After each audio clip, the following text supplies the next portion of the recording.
ഖുറാനിലെ ആദ്യത്തെ സെൻറ്റൻസ് തന്നെ വിവാഹത്തെപ്പറ്റി പറയുമ്പോൾ നിങ്ങൾക്ക് 1, 2, 3, 4 ആകാം. എന്നിട്ട് പറയാണ് if you cannot do justice marry only one. അപ്പോൾ ഈ ജഡിക പ്രവണതയെ കൺട്രോൾ ചെയ്യാൻ കപ്പാസിറ്റി ഇല്ലാതെ വരുന്നത് കൊണ്ട് നബി തൊട്ട് ബഹുഭാര്യത്വത്തിലേക്ക് പോയി. അപ്പോൾ അതിനെ ചോദ്യം ചെയ്തപ്പോൾ പറഞ്ഞു, നീയും വായിക്കോ 4 വരെ. ബിക്കോസ് അവർക്ക് ഈ ജഡത്തിനെ കൺട്രോൾ ചെയ്യാനായിട്ട് പറ്റുന്നില്ല.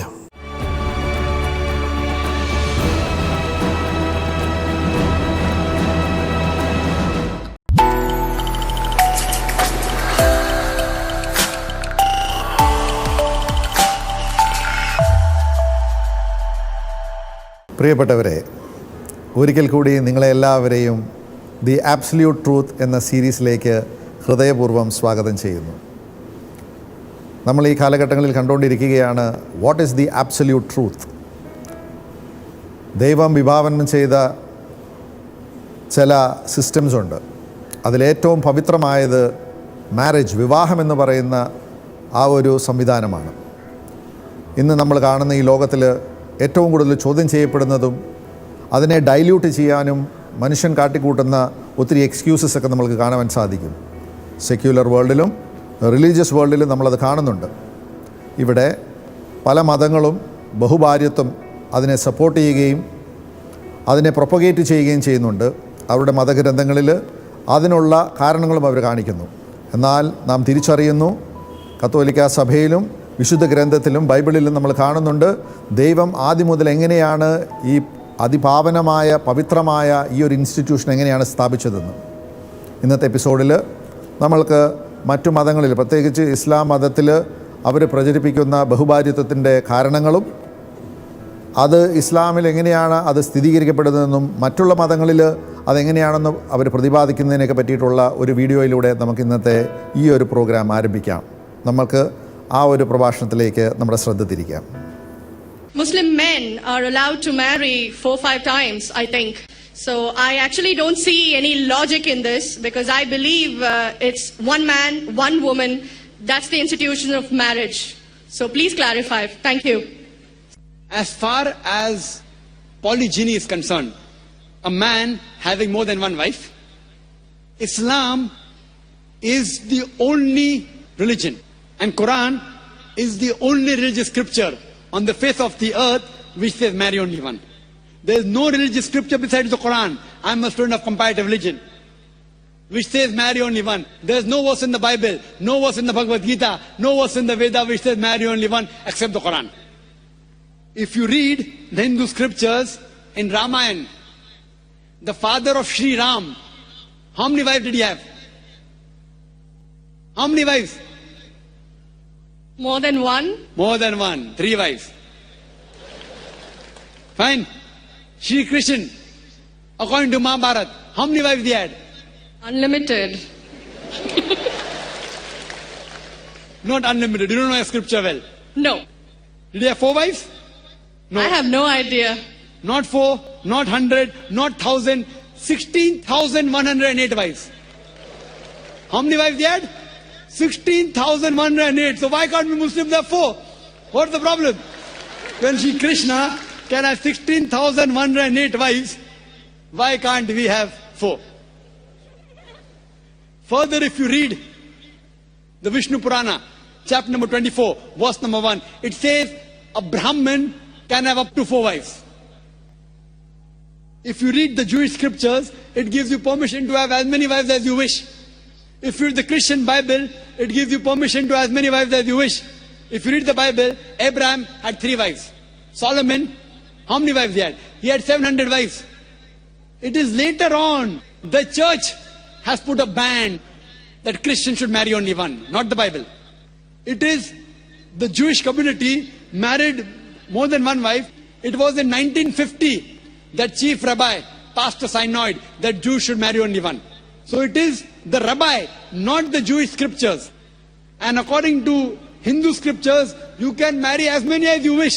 It is the Indian government in 1954 passed a law called the Hindu Special Marriage Act.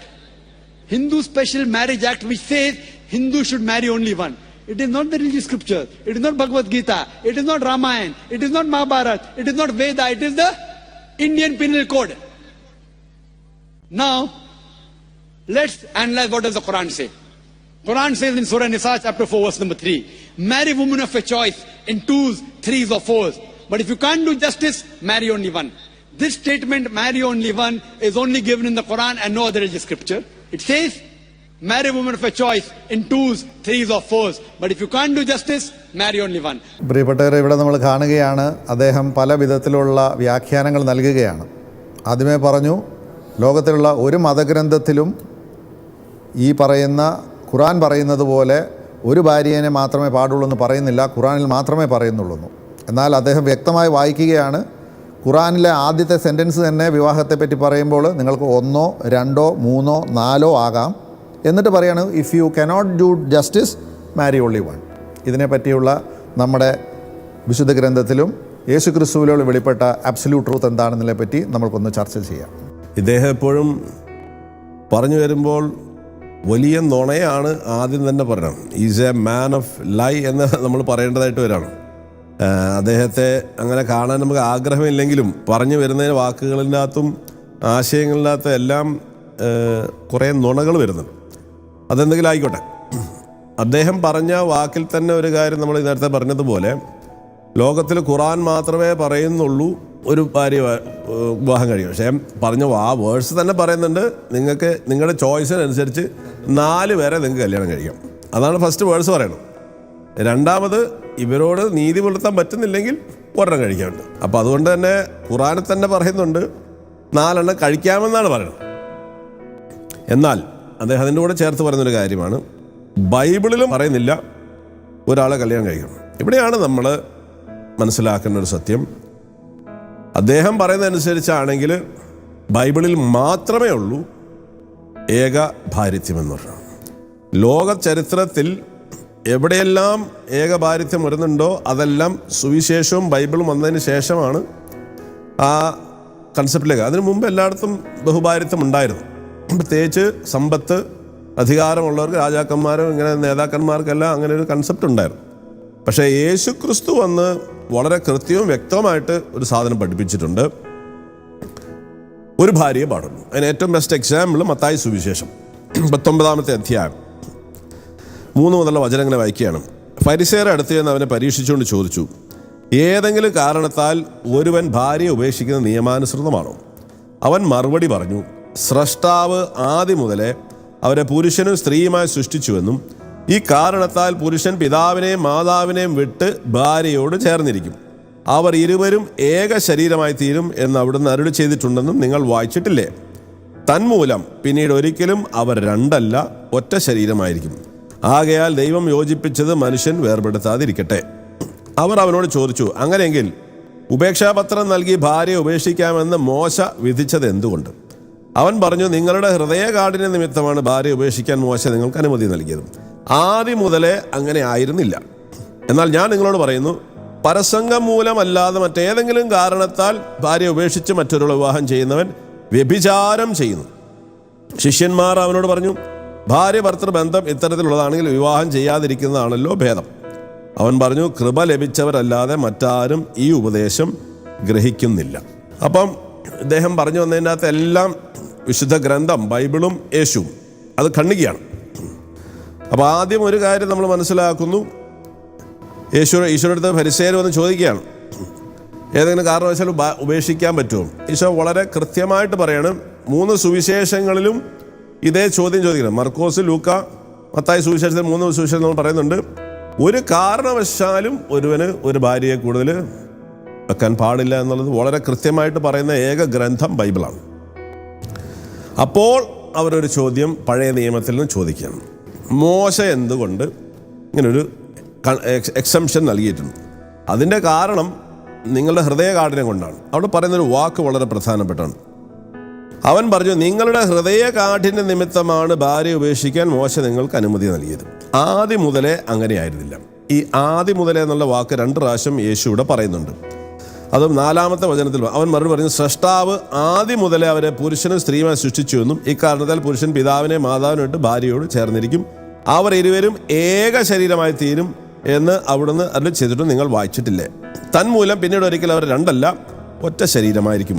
ആകയാൽ ദൈവം യോജിപ്പിച്ചത് മനുഷ്യൻ വേർപെടുത്താതിരിക്കട്ടെ. ഇവിടെ ഒന്നായി തീരുക, ഇതെന്തുകൊണ്ടാണ് പറയുന്നത് വെച്ചാൽ ഇവരുടെ ത്രിയേക ദൈവത്തിൻ്റെ കൺസെപ്റ്റിൽ നിന്നാണ് ഇത് വരുന്നത്. ബൈബിളിൽ ആദ്യത്തെ അധ്യായത്തിൽ 1:26 ദൈവം പറയുന്നത്, നമുക്ക് നമ്മുടെ ഛായയിൽ മനുഷ്യനെ സൃഷ്ടിക്കാം. എന്നിട്ട് സ്ത്രീയും പുരുഷനുമായി അവരെ സൃഷ്ടിച്ചു. എന്നിട്ട് അവരെ അനുഗ്രഹിച്ചുകൊണ്ട് പറഞ്ഞു, നിങ്ങൾ സന്താനപുഷ്ടിയുള്ളവരെ പെറ്റുപെരുകി ഭൂമിയിൽ നിറയും. അപ്പോൾ ഈ വിവാഹം എന്നുള്ള ആ കാര്യം ദൈവമാണ് ആദ്യമായിട്ട് മനുഷ്യരുടെ ഓർഡൈൻ ചെയ്യുന്നത്. മനുഷ്യൻ കണ്ടുപിടിച്ചൊരു കാര്യമല്ല. അതാണ് യേശു ആദ്യം എന്ന് പറയുന്നത്. പുരുഷനെ സ്ത്രീയുമായി സൃഷ്ടിച്ചു, അവരോട് ഒന്ന് ചേർന്ന് നിങ്ങൾ ഒരു ശരീരമായി തീരണം. എങ്ങനെ ഒന്നായി തീരണം? പിതാവും പുത്രനും ഒന്നായിരിക്കുന്നത് പോലെ ഭാര്യയും ഭർത്താവും ഒന്നാകണം, ഒരു ശരീരം പോലെ ആയിത്തീരും. അപ്പോൾ ഈ ത്രിത്വൈക ദൈവത്തിൻ്റെ ഛായയിലാണ് ദൈവം കുടുംബം സ്ഥാപിച്ചിരിക്കുന്നത്. ദൈവം അരൂപിയാണ്. എന്തിനാണ് ദൈവം മനുഷ്യന് ശരീരം കൊടുത്തിരിക്കുന്നത്? നമ്മളെ ഈ ഭൂമിയിൽ ദൈവത്തിൻ്റെ പവർഫുൾ എക്സ്പ്രഷൻസ് ആകാൻ വേണ്ടിയിട്ട് ദൈവം മനുഷ്യന് ശരീരം കൊടുത്തു. പുരുഷനെ എന്തിനു സൃഷ്ടിച്ചു? പുരുഷൻ്റെ സൃഷ്ടിയുടെ ഉദ്ദേശം, പുരുഷനെ സ്ത്രീയിൽ നിന്ന് വ്യത്യസ്തമാക്കുന്ന അവൻ്റെ ലൈംഗിക അവയവമാണ്, ടെസ്റ്റക്കിളാണ്. ടെസ്റ്റക്കിൾ എന്ന് പറഞ്ഞാൽ വാക്ക് ഗ്രീക്ക് വേർഡിൽ നിന്ന് വരുന്നതാണ്. ഈ ടെസ്റ്റ മീൻസ് ടെസ്റ്റിമണി, സാക്ഷ്യമായിട്ട് നൽകുന്നതാണ്. അപ്പോൾ പുരുഷൻ പിതാവായ ദൈവത്തിൻ്റെ പ്രതിരൂപമായി ഭൂമിയിൽ നിൽക്കാൻ വേണ്ടി വിളിക്കപ്പെട്ടിരിക്കുന്നു. സ്ത്രീ ദൈവത്തിന് ഇൻഡ്വെല് ചെയ്യാനുള്ള ഒരു വ്യക്തിയായി ഭൂമിയിൽ നിലകൊള്ളുന്നു, അല്ലേ? ഒന്ന് പിതാവിനെ റെപ്രസെൻ്റ് ചെയ്യുന്നു. Man represent God the father. Woman represents, she is the indwelling place of this God in this world. അങ്ങനെ ഇവർ രണ്ടുപേരും പിതാവും പുത്രനും ഒന്നായിരിക്കുന്നത് പോലെ ഭാര്യയും ഭർത്താവും ഒന്നായിരിക്കണം, ഒരു ശരീരമായി. ഇതാണ് ദൈവത്തിൻ്റെ കൺസെപ്റ്റ് എന്നുള്ളത്. സ്നേഹം നൽകുവാനും സ്നേഹം സ്വീകരിക്കുവാനും ഒരു വ്യക്തിയുണ്ട്. അപ്പോൾ ഇവിടെ എങ്ങനെയാണെന്ന് വെച്ച് കഴിഞ്ഞാൽ, ഇവിടെയാണ് നമ്മൾ മനസ്സിലായി സ്നേഹിക്കാൻ വേണ്ടിയിട്ടാണ്. അപ്പോൾ പിതാവും പുത്രനും നമ്മളുടെ സ്നേഹത്തിൻ്റെ ഫലമാണ് പരിശുദ്ധാത്മാവ്. അപ്പോൾ ഈ 3 പേര് കൂടുമ്പോഴത്ത് മാത്രമേ എന്തുണ്ടാവുള്ളൂ? സ്നേഹമുണ്ടാവുള്ളൂ. സ്നേഹമുണ്ടെങ്കിൽ സ്നേഹം പങ്കുവയ്ക്കണം. പങ്കുവയ്ക്കുന്ന സ്നേഹം സ്വീകരിക്കാൻ ആരെങ്കിലും വേണം. നമുക്ക് ഈ മകനെ സ്നേഹിക്കാൻ പറ്റില്ല. കാരണം എനിക്ക് മകനെ സ്നേഹിച്ചാലും മകനത് സ്വീകരിക്കാൻ പറ്റാതെ വരുമ്പോൾ അവിടെ സ്നേഹമില്ല. അപ്പോൾ ദൈവം സ്നേഹമാകണമെങ്കിൽ അവിടെ എന്തുണ്ടായിരിക്കണം? മിനിമം 2 പേരുണ്ടായിരിക്കണം. 2 പേര് പോരാ, 3 പേരുണ്ടാവും. എന്തുകൊണ്ടാണെന്ന് വെച്ച് കഴിഞ്ഞാൽ പിതാവ് സ്നേഹമായതുകൊണ്ട് ആ സ്നേഹം നൽകുന്നു. God the Father is the love and Son is the beloved. ഈ സ്നേഹം സ്വീകരിക്കുന്ന ആളാണ് സൺ. അങ്ങനെ ഇവർ തമ്മിലുള്ള സ്നേഹത്തിൻ്റെ ചാലക ശക്തിയാണ് പരിശുദ്ധാത്മ. സ്നേഹത്തിനൊരു ശക്തിയുണ്ട്. നമ്മൾ പരസ്പരം സ്നേഹിച്ച് കഴിഞ്ഞാൽ മറ്റുള്ളവർക്ക് ഫീൽ ചെയ്യാൻ പറ്റും. ഇപ്പം ഞാൻ നിന്നെ സ്നേഹിച്ചാലും അവർ വേറെ ആരെങ്കിലും നമ്മൾ സ്നേഹിച്ചാൽ ആ സ്നേഹത്തിനൊരു ശക്തിയുണ്ട്, ചാലക ശക്തിയുണ്ട്. ഈ ശക്തിക്ക് പറയുന്നത് ലവ്. അങ്ങനെ പിതാവിൻ്റെയും പുത്രൻ്റെയും സ്നേഹമാണ് പരിശുദ്ധാത്മാവ്.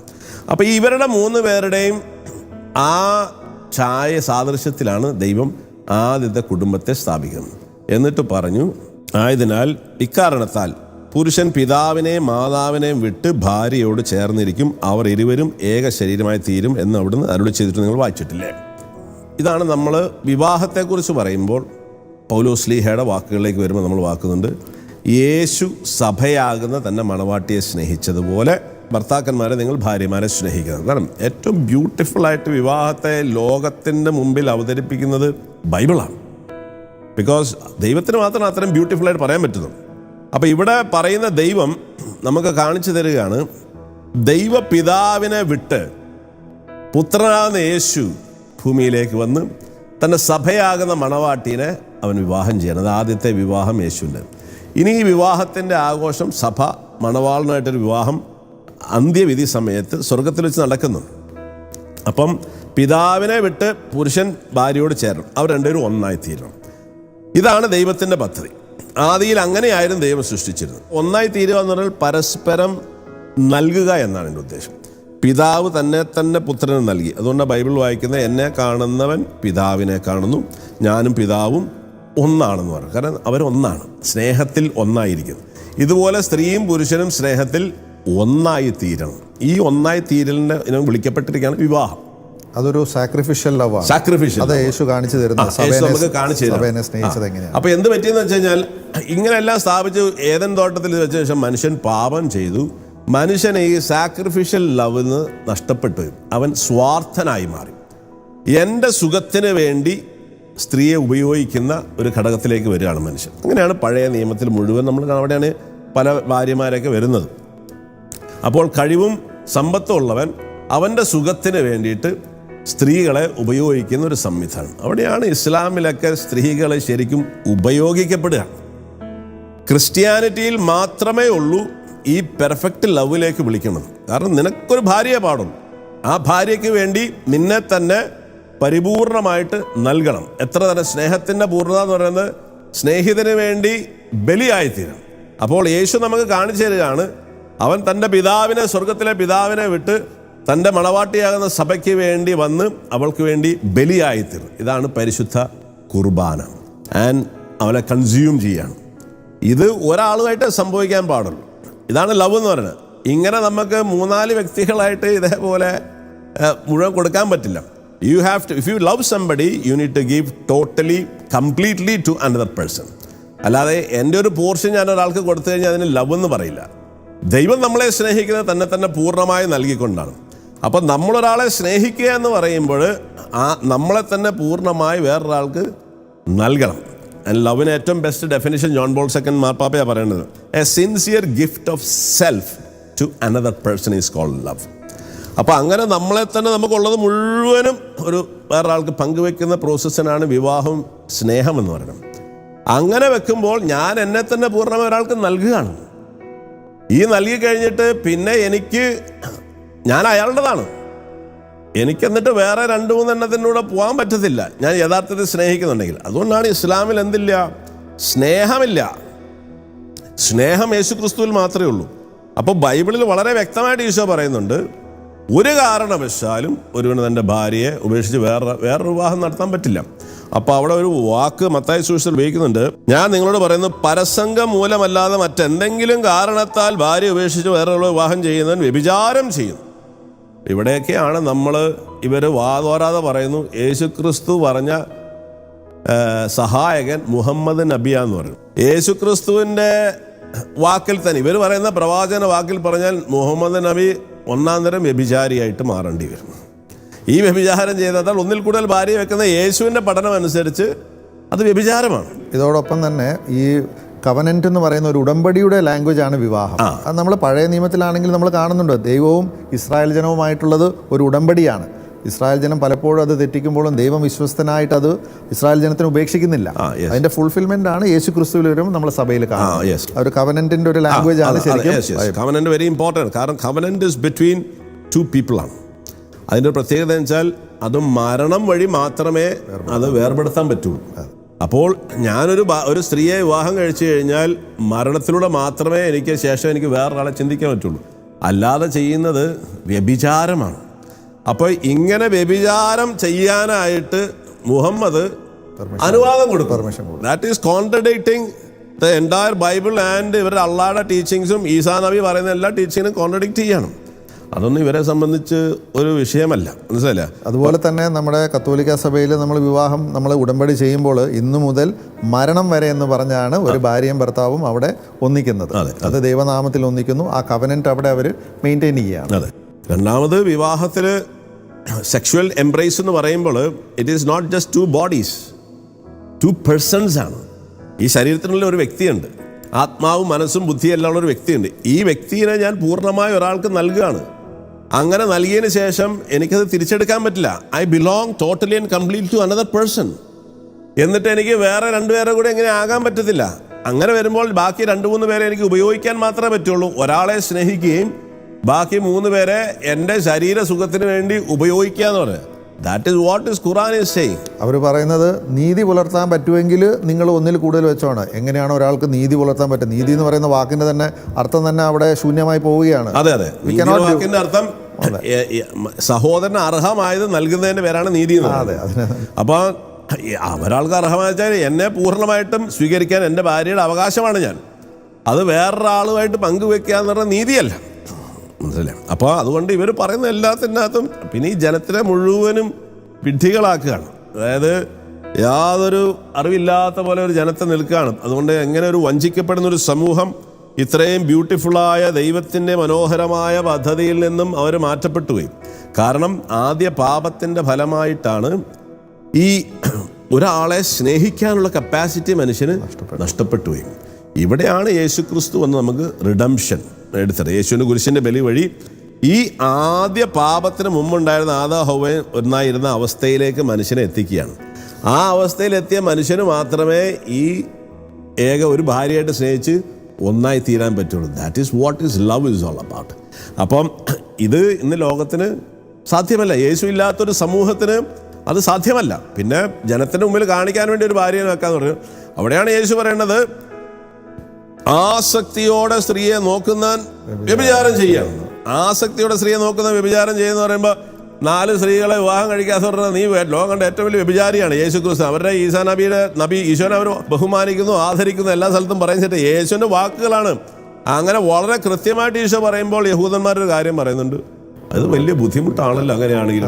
അപ്പോൾ ഈശോ പറയാണ്, അത് സാറില്ല, ഞാൻ ചെറിയ ഇളവൊക്കെ ചെയ്തു തരാം, നിങ്ങൾ അഡ്ജസ്റ്റ് ചെയ്ത. അങ്ങനെ പറയുന്നില്ല. യേശുവൊക്കെ അവിടെ പറഞ്ഞു വെക്കുന്ന വാക്ക് ഇറ്റേണൽ വേർഡാണ്. അത് ലോകത്തിൻ്റെ അവസാനം വരെ ദൈവത്തിൻ്റെ ഹിതം അതാണ്.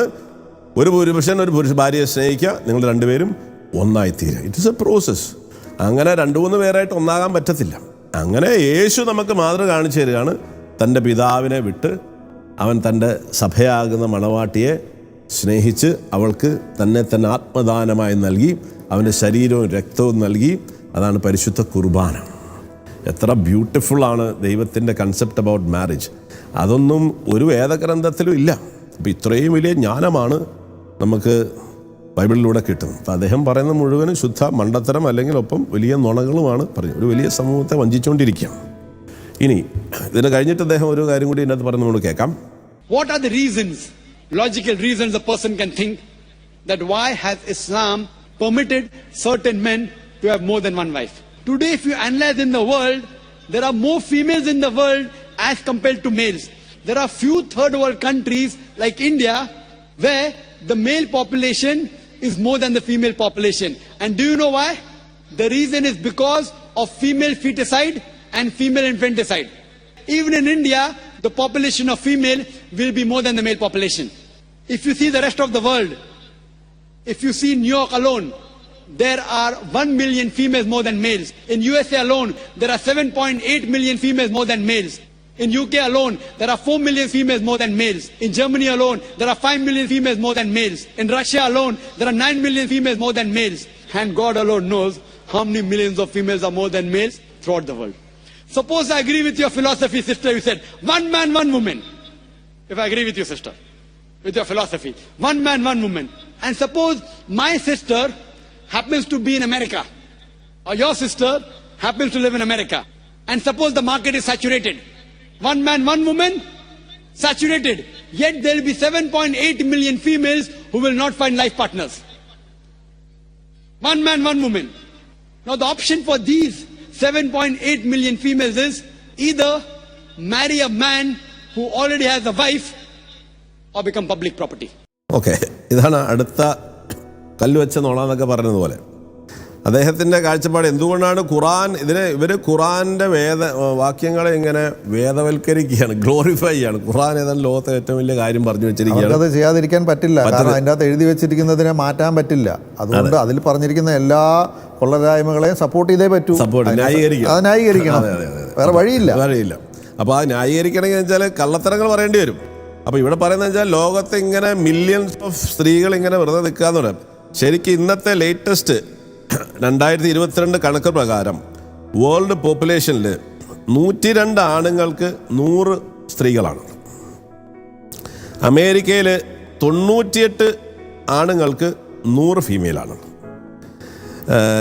ഇന്ത്യയിൽ 1000 ആണുങ്ങൾക്ക് 1020 സ്ത്രീകളുണ്ട്. അപ്പോൾ 20 സ്ത്രീകൾക്ക് ഇങ്ങനെ ഒന്നിനൊന്ന് വെച്ച് കഴിഞ്ഞപ്പോൾ 20 പേർക്ക് എത്തുള്ളൂ. 2 മില്യൺ വെച്ച് കീച്ചത്. ഓരോ രാജ്യങ്ങളിലും 5 മില്യൺ 10 മില്യൺ എന്നാണ് പറയുന്നത്. ഇവർക്ക് ഇതിന്റെ അടിസ്ഥാന പ്രശ്നം എന്ന് വെച്ചാൽ ആദ്യ പാപത്തിന്റെ ഫലമായി ഈ ജഡികതയിൽ കിടക്കുന്ന മനുഷ്യന് ഒരു സ്ത്രീയിൽ സ്നേഹിക്കാൻ കപ്പാസിറ്റി ഇല്ല. ഈ കപ്പാസിറ്റി ഇല്ലാത്തതിന് അത് മുഹമ്മദ് നബിക്കും കപ്പാസിറ്റി ഇല്ല. കാരണം യേശു ക്രിസ്തു പറഞ്ഞ സഹായകൻ മുഹമ്മദ് നബി ആണെങ്കിൽ യേശു ക്രിസ്തുവിനേക്കാൾ കപ്പാസിറ്റി ഇല്ലാത്ത ഒരാളാണ് പിന്നീട് വരുന്നത്. യേശു ക്രിസ്തു ഒരു പാപം ചെയ്യാത്തൊരു മനുഷ്യനാണ്. എന്നാൽ നബിയുടെ കണക്കനുസരിച്ച്, യേശുവിൻ്റെ പഠനം അനുസരിച്ച് നബി എല്ലാ പാപം ചെയ്ത് ജീവിക്കുന്ന ഒരു വ്യക്തിയാണ്. കൊലപാതകം, വ്യഭിചാരം, തോന്നിവാസം എല്ലാം ചെയ്ത് നടക്കുന്ന ഒരു വ്യക്തിയാണ്. അപ്പോൾ ഈ ജഡിക പ്രവണതയെ കൺട്രോൾ ചെയ്യാൻ കപ്പാസിറ്റി ഇല്ലാതെ വരുന്നത് കൊണ്ട് നബി തൊട്ട് ബഹുഭാര്യത്വത്തിലേക്ക് പോയി. അപ്പോൾ അതിനെ ചോദ്യം ചെയ്തപ്പോൾ എന്ത് പറഞ്ഞു? നീയും വായിക്കോ 4 വരെ. ബിക്കോസ് അവർക്ക് ഈ ജഡത്തിനെ കൺട്രോൾ ചെയ്യാനായിട്ട് പറ്റുന്നില്ല.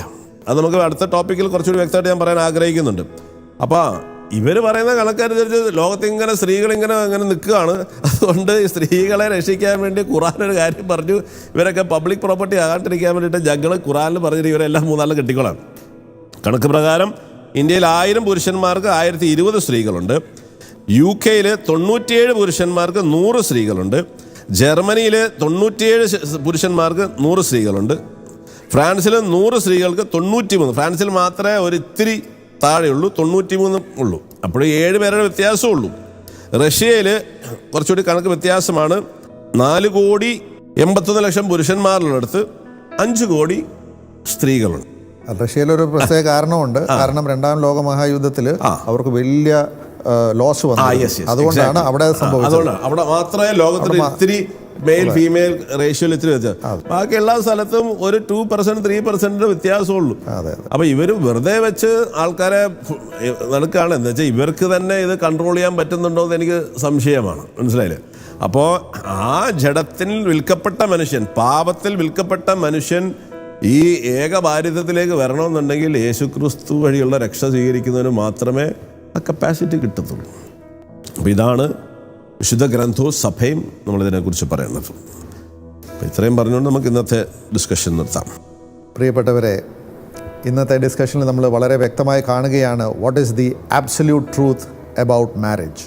വിവാഹമെന്ന് പറയുന്ന ആ ദൈവം സ്ഥാപിച്ച ആ ഒരു ഇൻസ്റ്റിറ്റ്യൂഷൻ, അതിൻ്റെ പവിത്രതയും അതിൻ്റെ ഒറിജിനലായിട്ടുള്ള, അതിൻ്റെ ആദിയിലുണ്ടായിരുന്ന ദൈവത്തിൻ്റെ പദ്ധതി എന്താണെന്നുള്ളത് യേശു ക്രിസ്തു ഇവിടെ വളരെ വ്യക്തമായിട്ട് നമുക്ക് വെളിപ്പെടുത്തി തരുന്നു. അത് ഇന്ന് കത്തോലിക്ക സഭയിൽ അതിൻ്റെ ഏറ്റവും ശ്രേഷ്ഠമായിട്ടുള്ളൊരു എക്സ്പ്രഷൻ. കത്തോലിക്ക സഭ നമ്മളൊന്ന് നോക്കുകയാണെങ്കിൽ it is the moral voice of the world. അതുകൊണ്ട് സഭയുടെ വോയിസിന് എത്രമാത്രം പ്രാധാന്യം തരുന്നത് അത് ദൈവത്തിൻ്റെ സ്വരമായി ഇന്നും പ്രതിധ്വനിക്കുന്നത് കൊണ്ടാണ്. ഇന്നത്തെ എപ്പിസോഡിൽ ഈ ഒരു വലിയൊരു സത്യത്തെ വെളിച്ചത്തിലേക്ക് കൊണ്ടുവന്നതിന് നമുക്ക് ദൈവത്തിന് നന്ദി പറയാം. അടുത്ത എപ്പിസോഡിൽ നമ്മൾ ഇനിയൊരു ടോപ്പിക്കുമായിട്ട് വരും. അതുവരെ ദൈവം നിങ്ങളെല്ലാവരെയും അനുഗ്രഹിക്കട്ടെ. നന്ദി, നമസ്കാരം. നമസ്കാരം. Thank you. God bless.